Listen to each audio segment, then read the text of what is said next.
Abbiamo approvato nella giunta scorsa del 20 maggio il piano antincendio,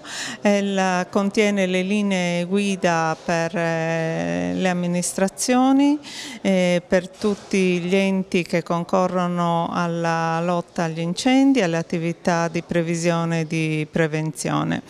È una macchina molto complessa che richiede l'intervento di numerosissime forze, numerosissime amministrazioni e istituzioni, contiene anche le prescrizioni antincendio che riguardano il singolo cittadino e le amministrazioni. È importante che questa macchina funzioni al meglio. Noi abbiamo spinto moltissimo perché i tempi venissero rispettati nella pubblicazione sia del piano che delle prescrizioni, anzi siamo quest'anno usciti con un anticipo di 2 settimane, quindi ora tutti hanno gli strumenti per attuare e attivare tutte le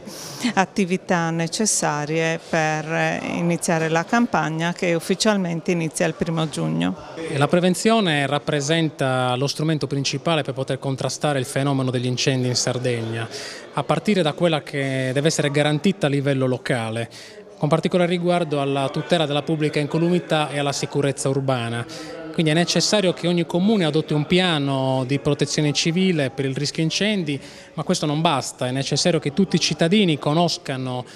il piano, conoscano le procedure, sappiano come comportarsi nel caso in cui un incendio si verifichi e minacci le abitazioni o le zone in cui queste persone si trovano. In assenza di questa consapevolezza saremo costretti ad affrontare attività sul campo, in particolare per coloro che sono preposti al soccorso tecnico urgente,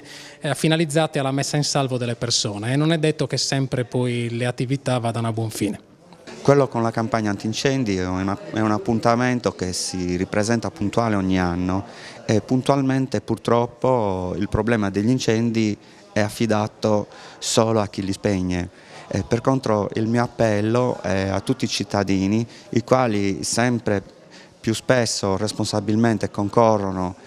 con l'apparato di prevenzione e lotta, specialmente attraverso il 1515, per segnalare ogni insorgenza di incendi e specialmente per avere dei comportamenti responsabili, in quanto gli incendi colposi sono pochi, eppure noi dobbiamo pensare che se noi tagliassimo la fetta di incendi dovuti a imperizia, negligenza e imprudenza, noi risparmieremo una quota di almeno 500 incendi all'anno. Se noi potessimo tagliare fuori dalla quota di incendi, questa quota di 500 incendi, i risultati di ogni campagna antincendio sarebbero senza dubbio molto più favorevoli. Quindi ringrazio tutti i cittadini per l'impegno che riporranno nella collaborazione con tutte le forze e con i volontari impiegati nella prevenzione e lotta.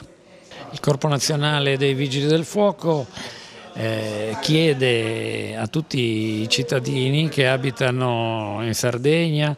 di predisporre una loro analisi di rischio per garantirsi le condizioni di autoprotezione in caso di incendio boschivo. Ognuno dovrebbe conoscere la situazione del proprio insediamento dal punto di vista del rischio personale, anche consultando i piani di emergenza